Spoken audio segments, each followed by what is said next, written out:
ஆக நம்ம மீது விமர்சனம் வந்துகிட்டே தான் இருக்கும். நம்ம விவசாயிகள் ஒண்ணு சேர்ந்தா மட்டும் உலகத்துல யாருக்குமே பிடிக்காது.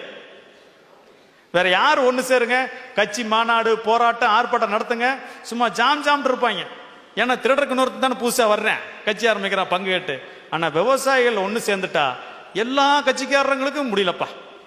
ஆனால் இங்க இருக்கிற எல்லோரும் ஏதாச்சும் ஒரு கட்சிக்கு வாக்களிச்சுட்டு தான் இருக்கிறீங்க. ஆனா கோரிக்கையில் இருக்கிற நியாயத்தை உணர்ந்து நீங்க எல்லாரும் வந்திருக்கிறீங்க. உங்களை நாங்கள் எல்லோரும் தலை வணங்கி வரவேற்கிறோம், தலை வணங்கி வரவேற்கிறோம். ஏன்னா இந்த மாநாட்டுக்காக வேலை செஞ்சது யாருன்னு பார்த்தீங்கன்னா எல்லாம் இளைஞர்கள் கூட இங்கே நிற்கிறாங்க பாருங்க. எல்லாம் 35 வயசு 40 வயசுக்குள்ளதான். ஓடி ஓடி போஸ்ட் அடிக்கிறது, நோட்டீஸ் அடிக்கிறது, கூட்டம் போடுறது, வாட்ஸ்அப்பில் போடுறது, ஃபேஸ்புக்கில் போடுறது, எவ்வளோ வேலை, இங்கே வேலை அங்கே வேலை, சாதாரண வேலை. அது கூட காவல்துறை கூப்பிட்டு அங்கே ஓடணும், பத்திரிகையாளர்களை பார்க்கறது, அழைக்கிறது, பத்திரிகையாளர் சந்திப்பு. ஆக தீயா வேலை செஞ்சாங்க. மிக குறைந்த நாட்கள் 15 நாட்கள்ல இன்னைக்கு எவ்வளவு பெரிய கூட்டத்தை நாம கூட்டி இருக்கிறோம்.